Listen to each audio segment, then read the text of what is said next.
Good evening once again, ladies and gentlemen, and welcome back to the Siddhi channel. The Siddhi channel, as you are aware, would be speaking upon various topics that are being looked into by humanity, and the topics would be covered on the basis of the Shastras, the Vedic view, the Hindu Vedic texts, they are known as the Vedas.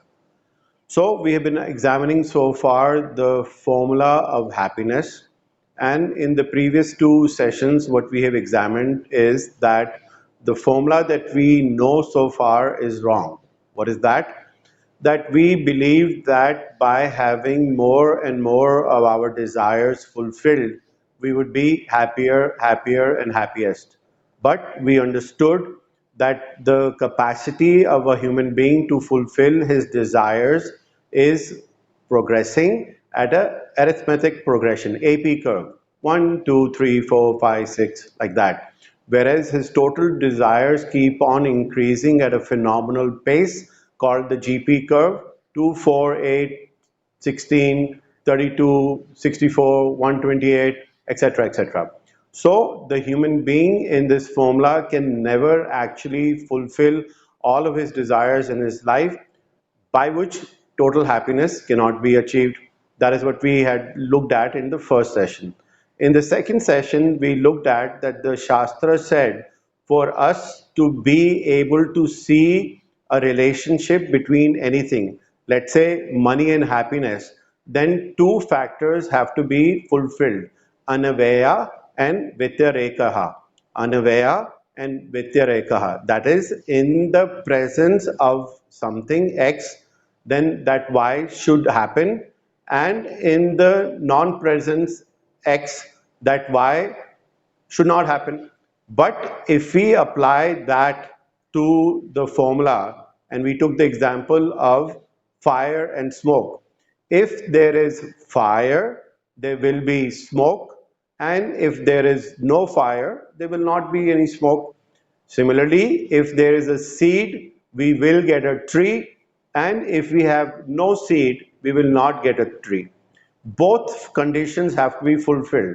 Whereas in the case of money, yes, we can find happiness, but we examined that also in the case without money, without comforts, and without possessions, people are also happy. Then we said, if that be so, what is it that gives us happiness? The Vedas say, look at us. The Vedas told us that it is Punyam only that can give you happiness, and the Vedas also told us that the way to earn this Punyam is through Dharma. Dharma, or a dharmic way of life, is what generates this punyam. And today we were to examine what is this dharmic way of life. Dharma, as stated by the Vedas, is as a very famous statement in which Mata Kaushalya gave this definition to her son Rama, where she said, it is Dharma alone that will protect you.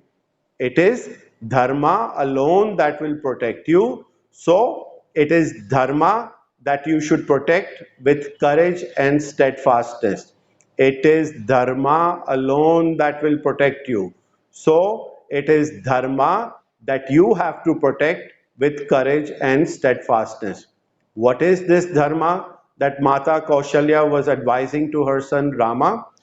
Dharma, in a simplistic definition, is do not do unto others what you would not want them to do to you, and to do unto others what you would want them to do to you.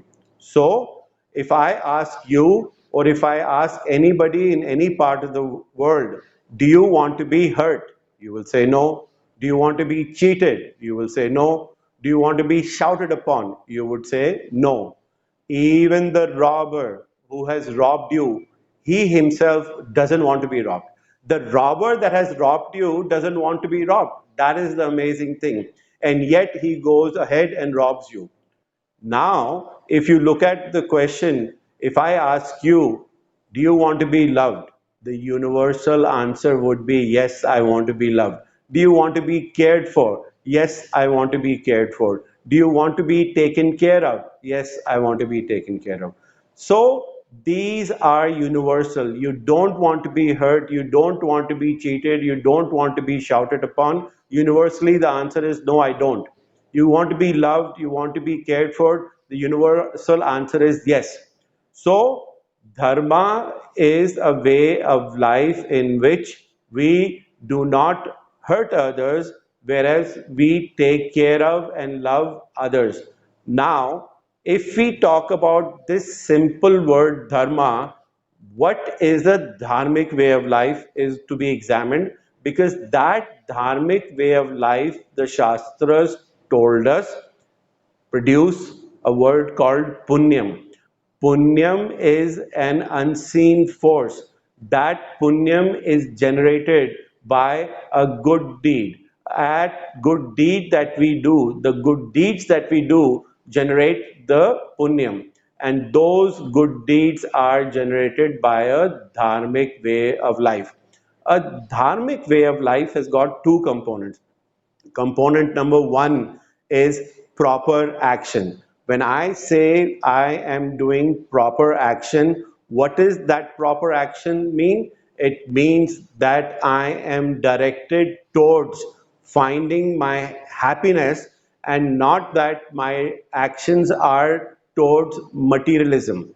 We have been explained happiness is the direction that we should be seeking and not materialism. So the proper action in this world is to go towards happiness and not towards materialism. So if I have to go north, that is the direction that I want to go, and in north is the happiness.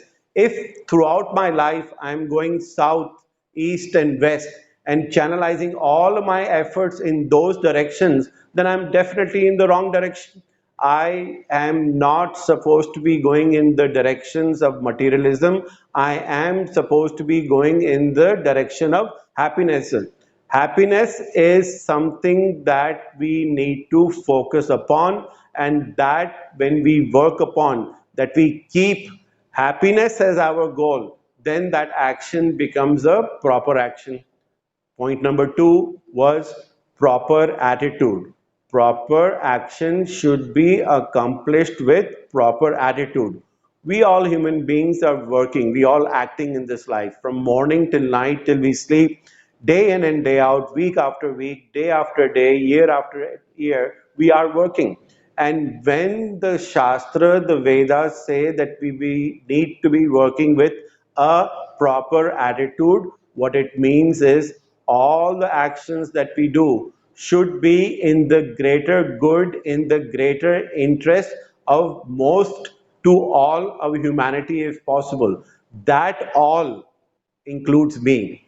So when I work, when I get up in the morning, when I have to go to work, whatever work that I may be doing, either as a student or as an office goer or as a business person or as a sportsman or as a writer or any action that I'm doing, the attitude behind that work should be very simple.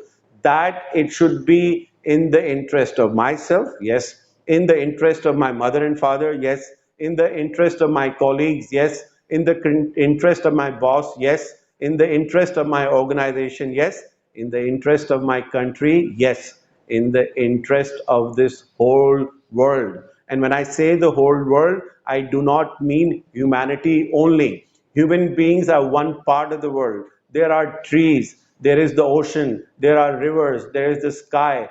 Humanity means that you have to look at totality. So when my actions are backed with an attitude that I'm looking at totality, then those actions are backed with proper attitude. So dharma or a dharmic way of life which generates punyam, which generates the 100% happiness that you and I are seeking, can only be gained